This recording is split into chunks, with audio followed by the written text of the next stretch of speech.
And we're back. You know what time it is. This is the 357 World of Dirt Up-to-Date recap show. I am your host, Chase Prather, as always. Well, we don't have as exciting show as we did last weekend, but we're still going to make it fun, and it's coming up for you next.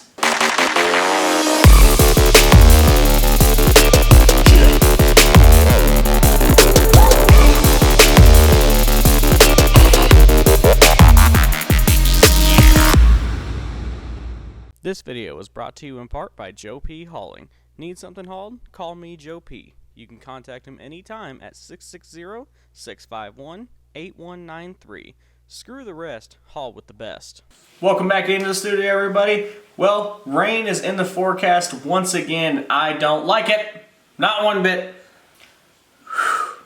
Let me get calm. Rain's a good thing. Luke Bryan said it himself. And if we can't trust Luke Bryan, who can we trust? But this isn't a country music show, this is a dirt track show, so let's get into it. As always here on the show, we start with the late models. The Lucas Oil Late Model Dirt Series had a 2-race weekend on tap. On Friday, they were scheduled to be in Ohio at the Atomic Speedway for the Buckeye Spring 50, and then run down to Indiana at the Brownstown Speedway for the Indiana Icebreaker. However, both races were called due to unfortunate weather. However, not all hope is lost, as Friday's event at Atomic wasn't canceled but postponed. It has now been moved to Thursday, May 4th as part of the All-Star Circuit of Champions Sprint Car program. Not enough volunteers, play on word, could keep the World of Outlaws Late Model Series on track this weekend, as all 3 of their events in the volunteer state for the Tennessee Tip-Off got canceled at the Boyd Speedway and the Smoky Mountain Speedway.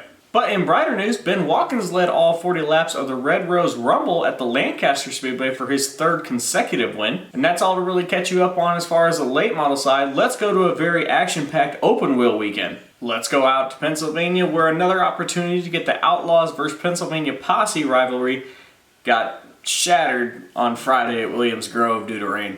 But Saturday was a completely different story. While it was windy and a little cold, the sun was shining at the Lincoln Speedway. 16-year-old sensation Ryan Timms would join the 49-car field to make his debut at the historic racetrack. After contacting his heat race fitting him upside down, it would end his night early, ending his chances at improving on his career best finish of 2nd that came with the Red River Valley Speedway last season in North Dakota. Come feature time, Brad Sweet would jump out to the early lead, looking to get his first win of the 2023 season.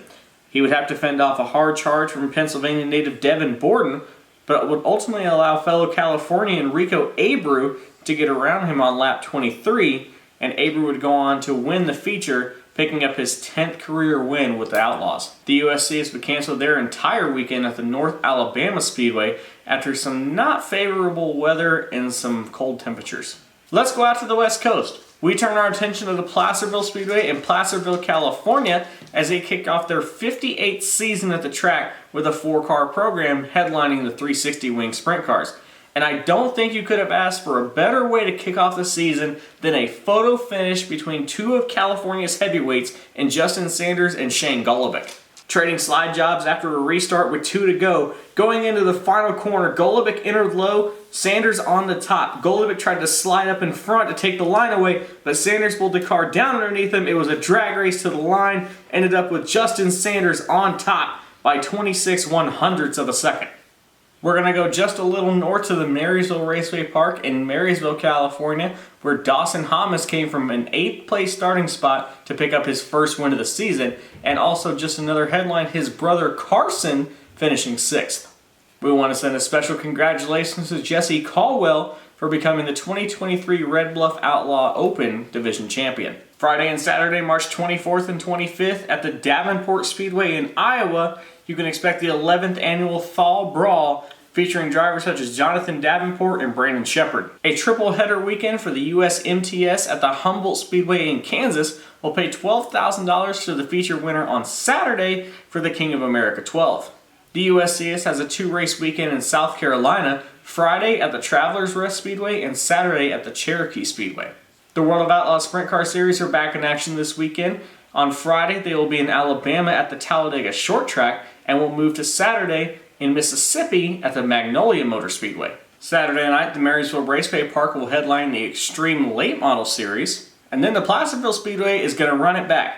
They will be back again on Saturday night to open up the 2023 season for the Sprint Car Challenge Tour with a $3,000 feature to win. Our good friends over at the Carolina Sprint Tour will kick off their 2023 season at the Harris Speedway. And the final event we have to cover for this week's show, and maybe the most anticipated of the weekend, the Power Ride National and West Midget Leagues will kick off their 2023 season with a 2-night event called the Turnpike Challenge at the Port City Raceway in Tulsa, Oklahoma. And that'll be all we have for episode 6. I am your host, Chase Prather. We've got an action-packed weekend. Let's hope for no rain. And until next time, we'll see you on the dirt. As I've been pointed out, I've said it wrong for multiple episodes. On the dirt? In the dirt? Which one sounds better? On the dirt? In the dirt? Let me know in the comments. We'll see you next week. Show's over.